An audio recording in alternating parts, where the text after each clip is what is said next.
అందరికీ నమస్కారం. నేను డాక్టర్ ప్రియదర్శిని. ఈరోజు మనము ధనయోగం గురించి తెలుసుకుందాం. అందరికీ ధనం అంటే ఎంత అవసరమో అందరికీ తెలుసు.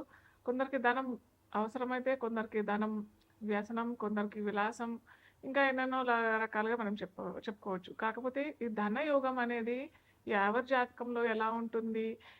అసలు ఈ ధనయోగం ఉంటేనే వాళ్ళకి ధనం వస్తదా?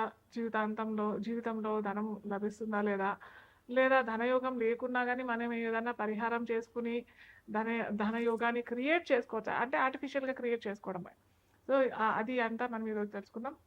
ఫస్ట్ ఆఫ్ ఆల్ ధనయోగం అంటే ఎలా లభిస్తుంది? ఒక జాతక చక్రంలో చూసినట్టయితే నేను ప్రతిసారి చెప్తుంటాను. మనము ధ యోగాలైనా, ఏ యోగాలైనా మన లగ్నం నుంచి చూసుకోవాలి.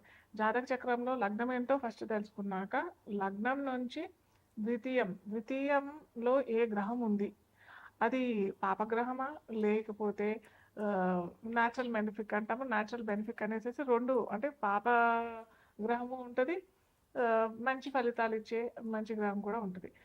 ఎప్పుడైతే ఈ గ్రహం పాపగ్రహం లేకుండా మంచి గ్రహం అంటే పర్సనల్‌గా మన జాతక చక్రంలో ద్వితీయంలో పాపగ్రహం లేకుండా మంచి గ్రహం అంటే మంచి ఫలితాలు ఇచ్చే జనరల్‌గా మంచి ఫలితాలన్నీ ఇచ్చేస్తాయన్నమాట. అది దాంట్లో ఏంటంటే గురువు గ్రహం, శుక్రగ్రహం అంటే బృహస్పతి, శుక్రుడు. ఈ 2 గ్రహాలు మనకి ధనాన్ని ఇచ్చే గ్రహాలన్నమాట.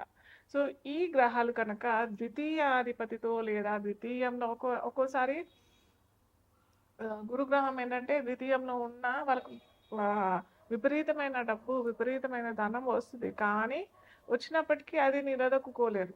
ఏదో విధంగా ఖర్చయిపోవడము, వాళ్ళు అనుభవించారనమాట. అంటే సపోజ్ ఫర్ ఎగ్జాంపుల్ ఒకడు బాగా రిచ్, బాగా ధనవంతుడు. అతను బాగా సంపాదిస్తాడు. లైఫ్ లాంగ్ అతను కూడబెట్టి అలాగే కూడబెడుతూనే ఉంటాడు.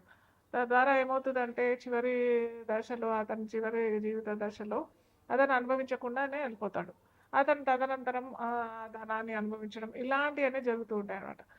అలాంటి రకం ద్వితీయంలో గురువు ఒకవేళ ఉన్నట్టయితే మళ్ళీ ద్వితీయంలో గురువు ఉన్నా కానీ ఎన్ని డిగ్రీస్‌లో ఉన్నాడు, ఏ నక్షత్రంలో ఉన్నాడు, ఇవన్నీ కూడా మనం తెలుసుకున్నట్టయితే, క్షుణ్ణంగా మనం తెలుసుకున్నట్టయితే ఈ ధనయోగాలు మనకి ఎలాంటి ఫలితాలు ఇస్తాయి, ఎలా మనని ధనవంతులు చేస్తాయి అనేసి మనం తెలుసుకోవచ్చు. అయితే ఇంకొకటి మనం బాగా చూసుకోవాల్సింది ఏంటంటే గురువు ద్వితీయంలో ఉన్నా కానీ లేదా ద్వితీయంలో ఉన్నప్పటికీ అంత ఫలితాలు ఇవ్వరు అని చెప్పుకున్నాం కదా. ద్వితీయాన్ని ఒకవేళ గురువుడు చూస్తే మటుకు నిజంగా అది చాలా మంచి ధనయోగం. వాళ్ళకి ఎటువంటి ధనానికి ఇబ్బంది లేకుండా జీవితకాలం మొత్తం ధనానికి లోటు లేకుండా ఉంటుంది. అలాగే శుక్రుడు కూడా ద్వితీయంలో ఉన్నా కానీ మనమేమో గురువు గ్రహానికి ఏమనుకున్నాము, గురువు కనుక ద్వితీయంలో ఉంటే కొద్దిగా అతను అనుభవించాడు అని చెప్పాం కదా. కానీ శుక్రుడు అలా కాదు, ద్వితీయంలో ఉన్న అతను ధనాన్ని ఇస్తాడు. కాకపోతే ఇక్కడ రూల్ ఏంటంటే ద్వితీయంలో శుక్రుడు ఉన్నా ఇస్తాడు, ద్వితీయాన్ని చూసినా కానీ శుక్రుడు ఇస్తాడు. అలాగే మనం ఇక్కడ చూసుకోవాల్సింది ఏంటంటే ఆ లగ్నానికి, ప్రతి లగ్నానికి ఫర్ ఎగ్జాంపుల్ మేష లగ్నమే అనుకోండి. మేష లగ్నానికి గురువు యోగాధిపతి, యోగకారకుడు. గురువు కనుక ఉన్నట్టయితే లేదా గురువు కనుక చూసినట్టే ఆ ద్వితీయ భావాన్ని చూసినట్టయితే ఖచ్చితంగా అతనికి ఆ జాతకులకి ధనాన్ని ఇస్తాడు. కాకపోతే శుక్రుడు కనుక అక్కడ ఉన్నాడు అని అంటే శుక్రుడు మారకాధిపతి అవుతాడు, ఆ లగ్నానికి ద్వితీయ సప్తమాధిపతి అవుతాడు. కాబట్టి శుక్రుడు అంత ఫలితాలు ఇవ్వడు. ఇక్కడ కొద్దిగా క్లారిటీ తెచ్చుకోవాలి. ఎవరైనా కానీ ఏ లగ్నాల వారికి యోగకారకుడు, గురువు యోగకారకుడు అయితే గురువు ఇవ్వాలి. శుక్రుడు యోగకారకుడు అయితే నేను ఒక్కొక్క రాశికి చెప్తూ ఉంటాను. ఏ రాశులకి లగ్నాలకి ఏ గ్రహాలు ధనాన్ని క్రియేట్ చేస్తాయనేసి ఒక్కొక్క లగ్నాలకి చెప్పుకుంటూ పోతాం మనము. ఇక్కడ కనుక ద్వితీయానికి మేష లగ్నం వారికి ఇక్కడ కలిగినట్టయితే అంత మంచి చేయడు. ఇలా ప్రతి లగ్నాలకి ఒక లగ్నానికి గురువు యోగకారకుడు అయితే ఒక లగ్నానికి శుక్రుడు యోగకారకుడు అవుతాడు. ఇలా మనము డిఫరెన్షియేట్ చేసుకున్న తర్వాత మనకి ధనయోగం జీవితంలో ఉందా లేదా, ఒకవేళ లేకపోతే ఎలాంటి పరిహారాలు మనం చేసుకోవచ్చు, ఇది మనం మేషం నుంచి మీనం వరకు చూద్దాం. అయితే ఇంకొకటి ఏంటంటే ద్వితీయానికే కాకుండా లాభంలో కూడా ఈ మనం చెప్పుకున్న గురు గ్రహమైన శుక్ర గ్రహమైన కనెక్షన్ వచ్చినట్టయితే కూడా అది ధనయోగమే అవుతుంది. అర్థమైందా? అలాగే శుక్రుడు గురువు ఒకవేళ ఈ 2 గ్రహాలు కూడా 11వ భావంలో అంటే 11వ భావంకి కనెక్ట్ అవుతే మటుకు ఖచ్చితంగా ధనాన్ని ఇస్తాడు. ఇదే కాకుండా ద్వితీయానికి లాభానికి అంటే ప్రతి ఒక్క లగ్నాలకి ద్వితీయాధిపతి సపరేట్గా ఉంటాడు, లాభాధిపతి సపరేట్గా ఉంటాడు కదా. ఎప్పుడైతే ఈ ద్వితీయాధిపతి లాభాధిపతి రెండూ కలిసి ద్వితీయంలో అయినా లాభంలో అయినా ఉన్నట్టయితే అది ధనయోగం కిందనే పరిగణించబడుతుంది. మిథున లగ్నానికి అధిపతి బుధుడు.